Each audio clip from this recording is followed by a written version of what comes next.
can speak in English, and I'd like to thank very much the organizers of the conference, also for including a paper of Psellos, the piece about the all I wrote my PhD on and I mainly work on.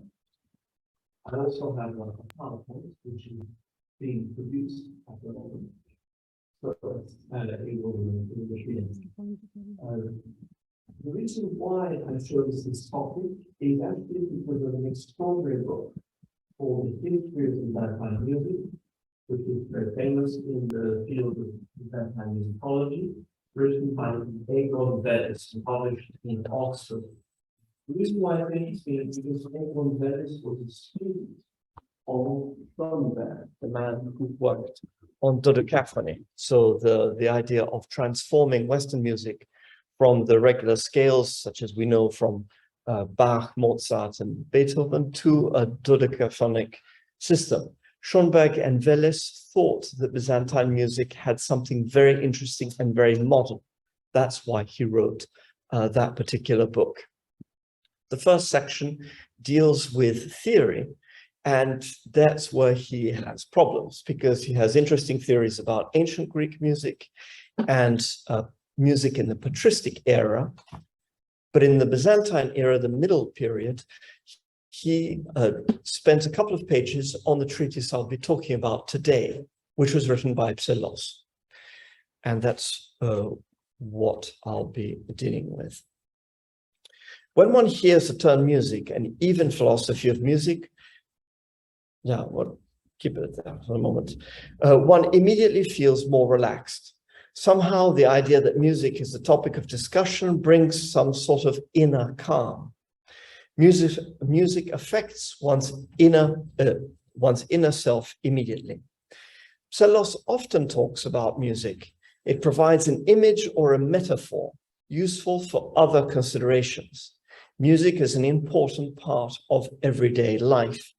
He compares the mood swings of the emperor Constantine IX Monomachos to the contrast between high and low notes. So this is a period in around the 1040s. I'm reading out the English translation. The thought that he was about to lose me particularly worried him, for he loved my conversation immensely. There is no reason, surely, why I should not admit it. Perhaps I may be permitted to speak with some little pride of my own resourcefulness in dealing with him. My life, as far as possible, was dedicated to the pursuit of philosophy, but I carefully accommodated myself to his every mood. He was a man who was soon tired of his enthusiasms. He liked change. In musical parlance, he alternated the highest treble with the deepest bass. Sometimes he struck a chord of both together. So here you see the analogy between the person and musical notes. There were certain occasions, therefore, when I would discourse to him in philosophic vein on the first cause, or the universal good, on virtue, on the soul. I would prove to him how the soul can be visible in the body, and again how it can float above the body like a cork, but still attached to it. This phenomenon is compared to some object suspended in the air. He's talking about the kite, you know, the kite which children play with that fly with the wind. Suspended in the air, balancing itself lightly on the wing, relying entirely on its own strength, and altogether unaffected by the weight of the bond that ties it to something else below it. So here we see Psellos using music as a metaphor, like he uses other metaphors. In the tradition of Western Europe, as we've heard earlier, there is a notion that somehow music affects the soul and even realigns it if it is feeling anxious or disturbed. The idea is most clearly reflected in the Latin writing of the philosopher Boethius. He distinguishes between musica mundana, musica humana, and musica instrumentalis, as we just heard. Boethius claims that musica mundana is not heard by the ears. It is somehow beyond hearing. This fits with the description given by Cicero in De Republica 6, 19 and 20. Moreover, music has an ethical significance, as Boethius also claims. Guido d'Arezzo, a very important figure for musicology later on, says that Boethius is not good for singers, but only for philosophers. So we're in the philosophy of music with Boethius. The most detailed expansion of the notion found in Boethius and Cicero is in Macrobius's commentary on Cicero's Somnium Scipionis in 2:1 to 2:4:15. Cicero, in his Somnium Scipionis, indicates that the harmony of the spheres is theological, and I quote here, "Learned men, by imitating this harmony on stringed instruments and in song, have gained for themselves a return to this region, as others have obtained the same reward by devoting their brilliant intellects to the divine pursuits during their earthly lives." This is De Republica 6:18. So the object of music is the same object of theology, according to Cicero. This is a very important precedent. The harmonious alignment of spheres and the balance of the soul allows the individual to be relaxed and happy. The relation between planets, spheres, gives a harmony which should be analogous to the individual for him, her to be balanced. In Arabic thought, Al-Farabi, 10th century, also discussed the question of the meanings in his treatise, The Meanings of the Intellect. In other words, music of the spheres is something connected with the intellectual level and not with the ears. It's not something you hear, it's something connected with thought. In the Muslim world, there were hospitals in which those who had mental problems were cured with music, such as the famous hospital built in Adrianoupoli in Edirne by Sinan, which is still visible today.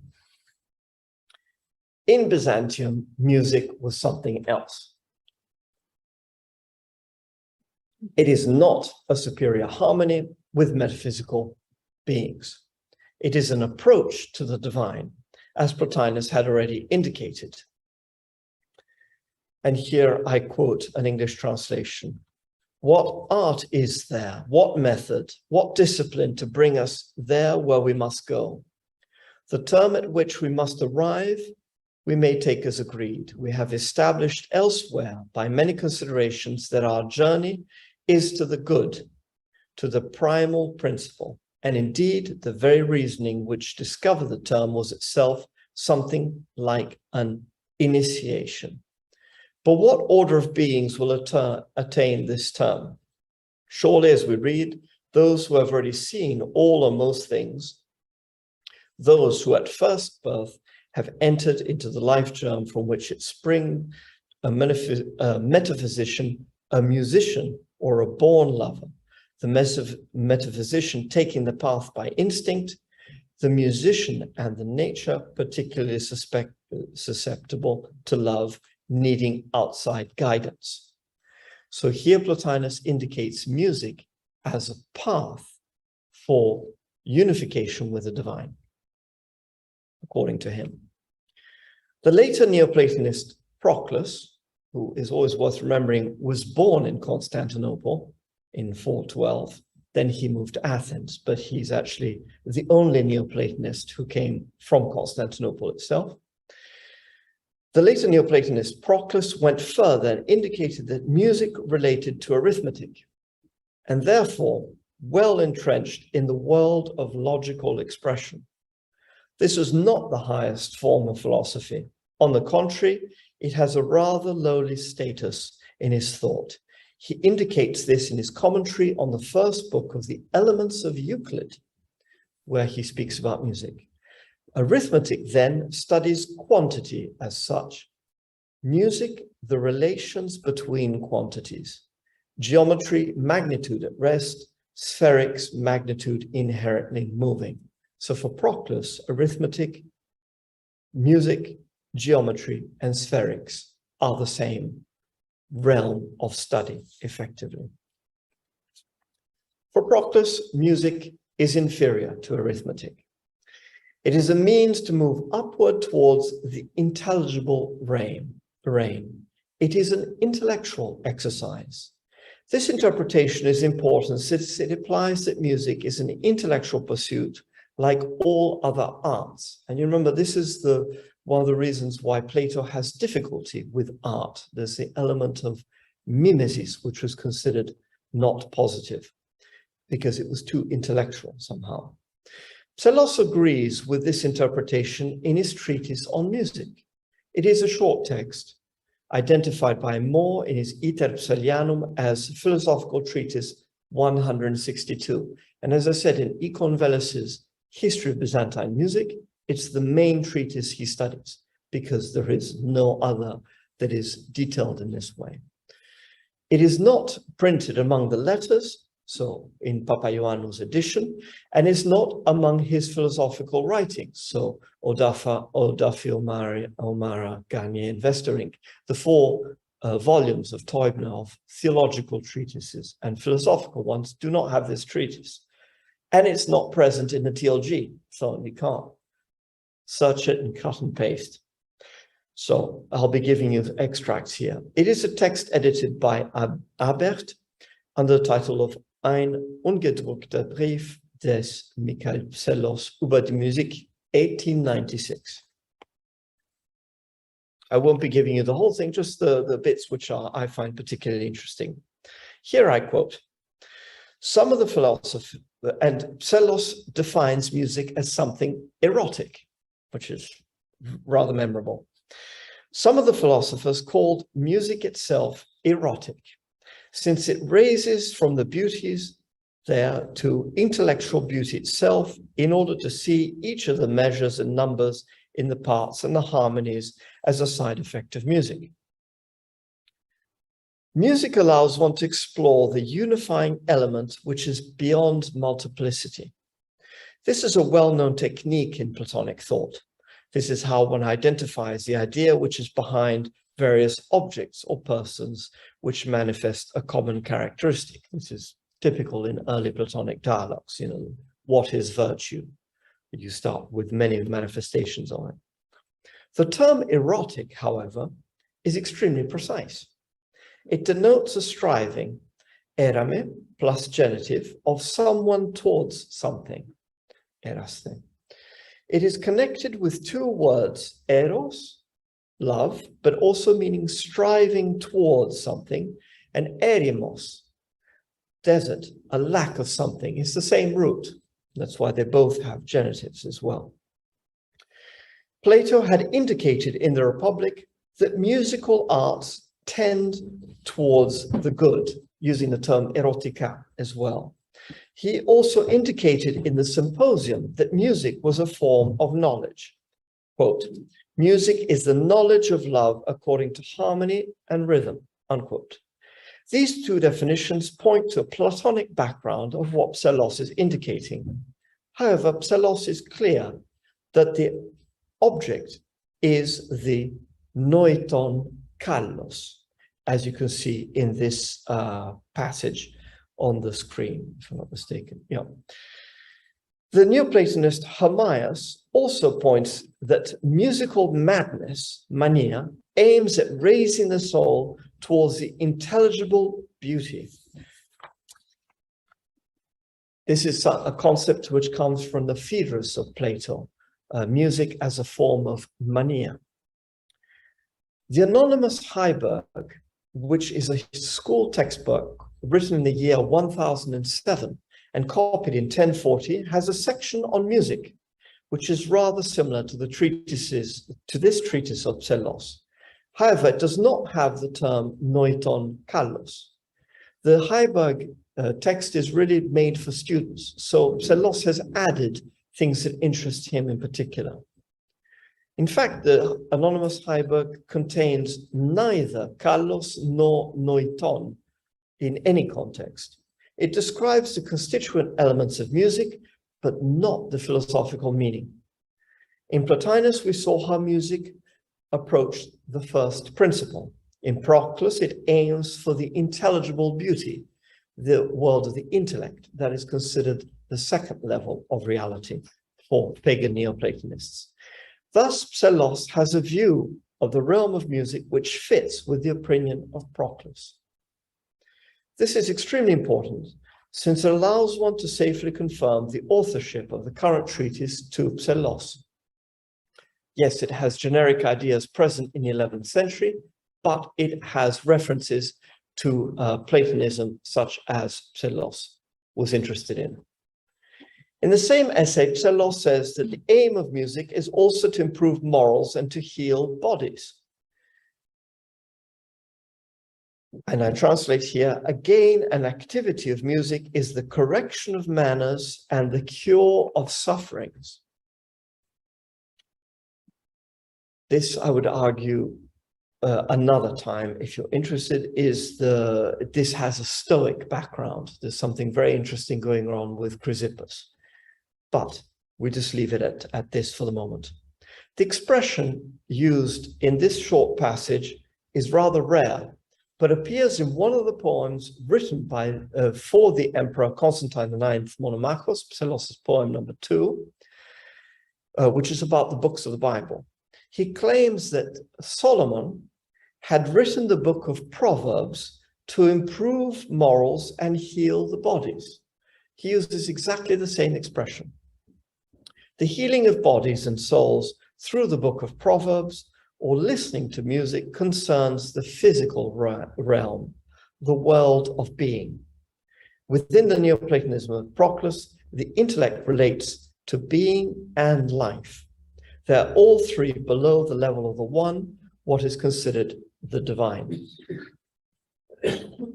Psellos also indicates that stars and planets have a harmony, what is sometimes called the harmony of spheres. However, it is in the realm of the intelligible world. And here I quote, all the activities of music are now analogous to the orbits of the stars. The movement to the right side of the groups imitated the same circuit, winding upwards to the left and turns around again to the other side, seeking the other orbit also moving. Seeing the stationary, it reveals the stable harmony of the earth, combining the sharp and the base with each other. It weaves together somehow the cycle of the seasons and opposite forces to the same end. Some it gathers together with voices of heavenly harmony, and others it models the beauty in images. Music does not bring one to the one or the divine, as Plotinus had mentioned, but like Proclus thought, it was an arithmetical relation between different entities within the realm of being. This would mean that body and soul have a similar relation to music. Yes, there is an intelligible side, but within the realm of existence and being, which is where the human body may be found. This agrees with the notion found in the 10th century encyclopedia, the Suda, that the suffering of the soul passes to the body, and the pain of the body affects the soul as well. This is under the article diathesis, disposition. So if someone has problems with the soul, it generates physical pain, and those who have physical pain will actually feel depression. So it's a very interesting combination. Such a view would explain why he refers to music therapy, because it's all part of the same dynamic. Music can heal and help a person precisely since it helps the balance between body and soul, an equilibrium which is present in nature. It is not beyond being. Psellos' essay is technical precisely because it is not metaphysical. He believes music is within the realm of being and intellect. Compared to the anonymous Heiberg, Psellos has added references to Platonic music. He has also added music therapy and the harmony of the spheres. Plato's understanding of music is rather more complex. The Neoplatonists were of different opinions.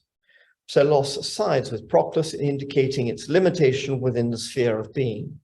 However, the erotic aspect illustrates how striving is important. It is true that such a view derives from the Phaedrus, where music is defined as a mania, a madness. However, one should not forget that Simon, the new theologian, wrote mystic poetry entitled the Erotes. The idea of striving is central to contemplation. And here I have to give one of my favorite texts in Proclus, because it's extremely ambiguous from a Byzantine point of view, because you can read it either as a Christian text or as a pagan one. It's quite extraordinary. Anyway, the translation is, everything prays except God, says the great Theodore. Initiation begins from the more ordinary goods and ends in divine unification, and gradually accustoms the soul to the divine light. This would imply that music, this is in the commentary on the Timaeus, exactly, it's there, the reference is there. This would imply that music is an activity which elevates and therefore is a form of prayer. And that, incidentally, I am very pleased that the Metropolitan of Italy made this exact point in his introductory remarks. He said that music is not a different ontological status, but he says it helps to elevate. In fact, it's a part of prayer.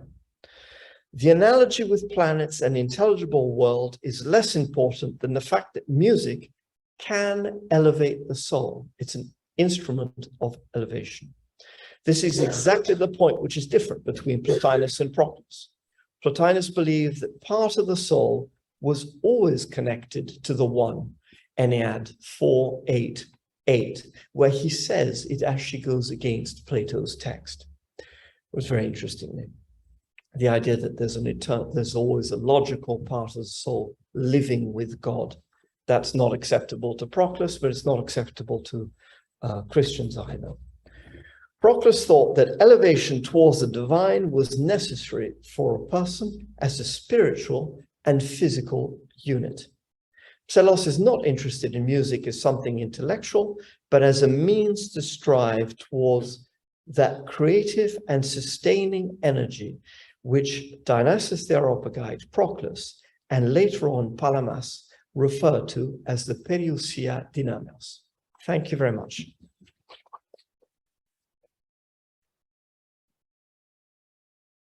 Ευχαριστούμε πάρα πολύ για την απόλυση αυτή που μας καταθέσετε στην Γαλλική.